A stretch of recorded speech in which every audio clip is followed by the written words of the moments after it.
안녕하세요. CEO 전문 채널 정혜래 가업승계입니다. 어제 발표된 새 정부 경제 정책 방향에 대해서 정리를 좀 해드리려고 하는데요. 내용이 많습니다. 하지만 우리 중소기업 대표님들과 직접 관계되는 내용 위주로 정리를 해드릴 거고, 이렇게 정책이 바뀌었는데 이것을 우리가 어떻게 활용해야 될지, 또 어떻게 대비해야 될지 이 부분 함께 이야기 나누도록 하겠습니다. 시작하기 전에 우리 6월 21일 날 CEO 절세 전략 세미나가 있습니다. 요새 가장 핫하죠. 사내근로복지기금 영상에서는 다 말씀드리지 못한 예민한 부분, 절세 핵심 노하우 진행을 할 거고요. 비상장 기업의 지배구조와 개선 전략, 모든 절세 전략 중에서 지배구조 전략처럼 강력한 게 없습니다. 6월 21일 세미나에 오시면 지배구조 전략, 또 사내근로복지기금 10년 이상의 노하우를 갖고 있는 우리 세무사님과 수석연구원님의 강의를 직접 들으실 수 있습니다. 강의는요, 라이브와 현장 강의 동시에 진행하도록 하겠습니다. 자, 보도자료, 새 정부 경제정책 방향 발표. 지금 지속적으로 정책이 발표가 되고 있는데요. 어제 발표된 거는 경제정책 방향입니다.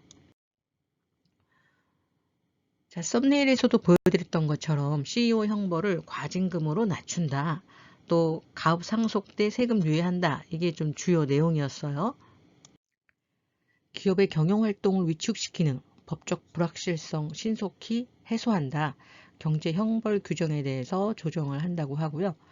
중대재해처벌법 관련해서도 감축 로드맵을 마련한다고 합니다.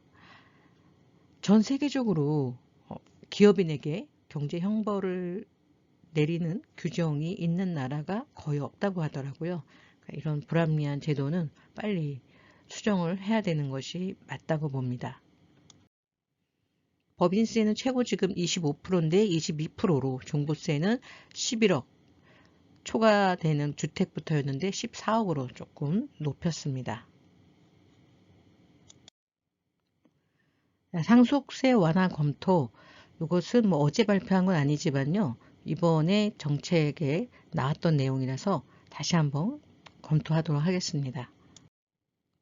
상속세 부담에 따른 경영권 매각 사례입니다.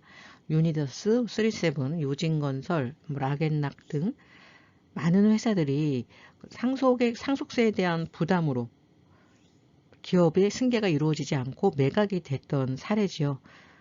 잘 아시다시피 이런 회사들은 알차고 또 오랜 업력을 가진 그런 회사였는데 결국은 창업주의 사망으로 인해서 최대 주주가 된 상속인이 그 상속세를 납부할 방법이 없어서 경영을 하고 싶었지만 회사를 매각하고 사모펀드에 결국 매각을 한 그런 케이스들입니다. 따라서 우리나라 상속세가 지금 세계적으로 봤을 때 어느 정도인가 보면은요.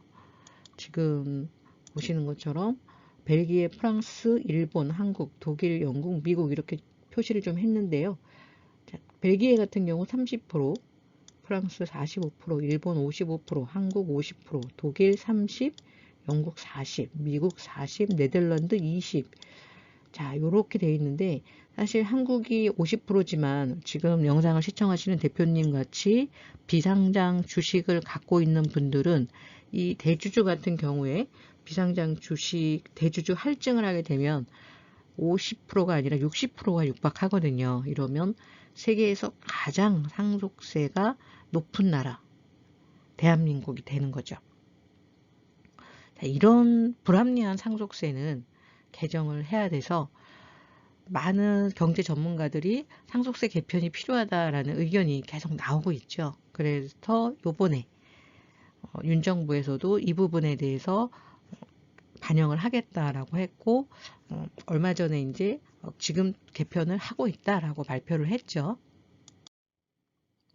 자, 여기서 한국경제원의 상속세 체계 개편 방안 의견을 보면요.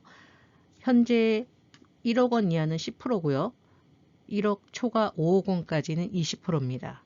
5억 원 초과 10억 이하는 30, 10억 초과 30억 이하는 40, 30억을 초과할 때는 50억입니다. 요새 강남에 웬만한 아파트도 30억이 넘어요. 그러면 30억 초과분에 대해서 50억을 가세한다는 건데 현재 경제 상황과 맞지 않은 그런 상속세법이 아닌가 싶습니다.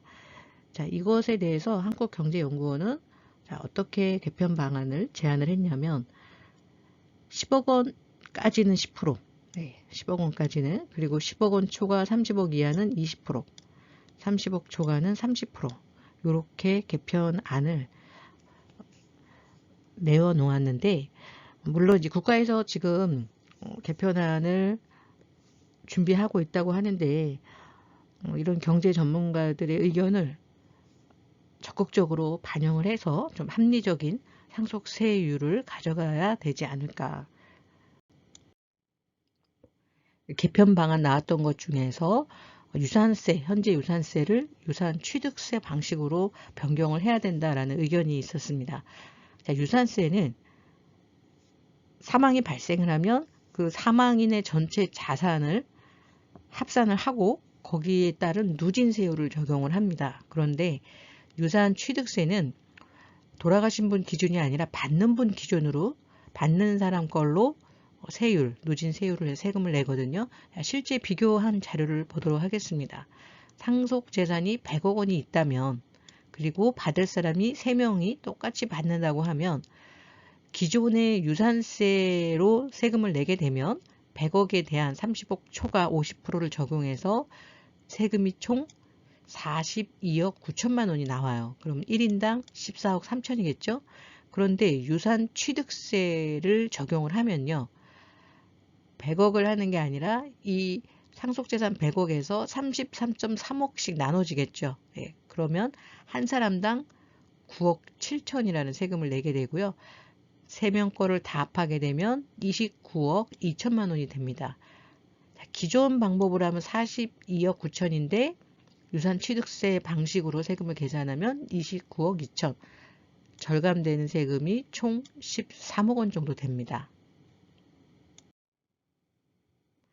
세대 간 기술, 자본 이전 촉진을 위해서 가업승계를 활성화하는 제도를 요번에 개선을 하고 있는데요. 그 중에 하나가 가업승계 특례, 원활한 기업의 승계를 위해서 가업 상속공제 또 사전 가업승계 증여세 특례 이 두 제도를 조금 더 개선을 한다는 내용입니다. 그 중에 하나가 납부유예제도.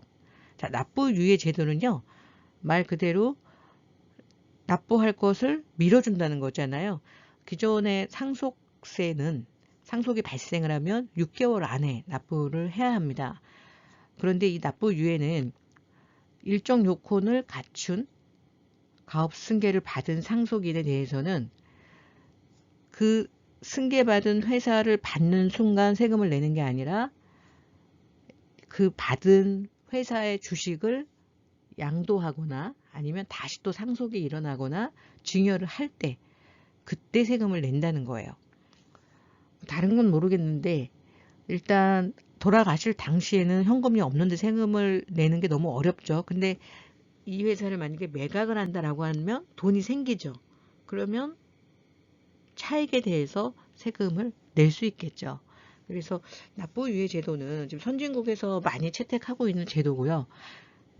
비상장 회사 같은 경우는 당연히 이 납부유예 제도를 하는 게 맞습니다. 회사를 받았다고 해서 현금이 발생하지 않기 때문에 실제 받은 회사를 매각해서 현금이 생겼을 때 세금을 내야겠죠.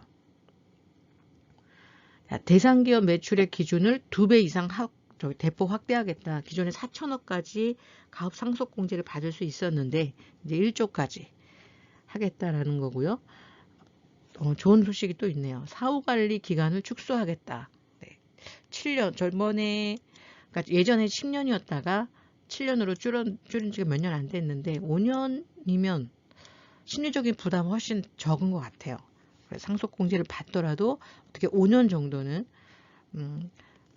경제가 바뀐다 하더라도 부담이 좀 덜하지 않을까. 그래서 예전에 10년보다는 뭐 반으로 줄은 거네요. 사후관리 기간 축소, 또 사전 가업승계 증여세 과세 특례 한도를 가업상속공제 수준으로 확대하겠다. 무슨 소리냐? 지금 가업상속공제는 500억까지 되죠. 500억까지. 물론 여기에서 사업무관자산 같은 게 빠지는데 저희가 해보면 의외로 많습니다. 사업무관자산. 그래서 상속이 가까워진 회사들은 이 사업무관자산 정리하는 게 1순위입니다. 어쨌든 500억 사업무관자산이 아닌 자산으로 봤을 때 500억까지 공제를 해줘요. 지금 일정 요건을 갖춘다면. 근데 가업승계 증여세 과세 특례 같은 경우에는 지금 5억은 공제죠. 5억까지는 공제고 30억까지 10% 증여세를 냅니다. 그리고 100억, 30억 초과 100억까지는 20%예요. 그래서 상속공제 대비 증여특례는 훨씬 낮죠. 한도가. 자, 그런데 요번에 나온 거 보니까 가업상속공제 수준으로 확대하여 생전가업승계를 장려하겠다. 이거는 되게 저희 입장에서는, 대표님들 입장에서는 좋은 내용이 아닌가 싶습니다. 상속은 언제 발생할지 알 수가 없어요. 우리 주가가 최고치에 다다를 때 상속이 발생할 수도 있고 또 뭐 떨어졌을 때 발생을 할 수도 있고 그거는 예측 자체가 안 되죠. 그런데 사전 증여 특례 같은 경우에는 우리가 주가가 좀 낮았을 때 할 수 있거든요. 근데 지금 한도가 올라간다고 하면 더없이 좋은 승계의 기회가 아닐까 싶습니다. 다음은 창업 지원 정책입니다. 창업 지원 정책은 새로 회사를 창업을 했을 때 국가에서 지원하는 부분인데 아무래도 기존의 회사들은 받을 수 있는 혜택이 제한적인데 창업회사, 신설회사들은 많은 지원을 지금도 하고 있는데 더 많이 하겠다는 거예요. 그래서 성장 단계별로 지원을 강화하겠다. 혁신창업, 민간 주도 혁신창업. 요번에 새 정부의 키워드가 민간 주도인 것 같아요. 네, 민간 주도. 기업도 역시 민간 주도 혁신 창업을 활성화하기 위해서 창업 준비 단계부터 사업화까지 지원을 해주겠다. 창업 중심 대학을 확대하고 기업형 벤처 캐피탈 활성화하겠다. 등 이렇게 회사를 설립하는 것부터 성장하는 것까지 국가에서 많은 지원을 하겠다. 이렇게 나와 있고요. 또 하나 신시장 개척, 우수 인재 확보를 위해서 주식 매수 선택권, 스톡옵션이죠. 스톡옵션 행사에 대해서 행사 이익에 대해서 현재 5천만 원까지거든요. 근데 이것을 2억 원으로 상향하겠다. 이것도 우리 중소기업에서 활용하기 되게 좋을 것 같아요. 최근에 저희가 자사주를 많이 하고 있잖아요. 우리 회사 주식을 우리 회사가 보유하는 거. 자, 이렇게 자사주를 계획 중이거나 현재 자사주가 있는 회사 같은 경우에는 이 스톡옵션을 활용한다면 유능한 인재를 우리 회사에서 데리고 있을 수가 있다는 거죠. 근데 예전에는 스톡옵션을 받아도 차익에 대해서 세금이 많다 보니 부담스러운 부분이 없지 않았는데 이제는 2억 원까지, 2억 큰 돈이잖아요. 2억 원까지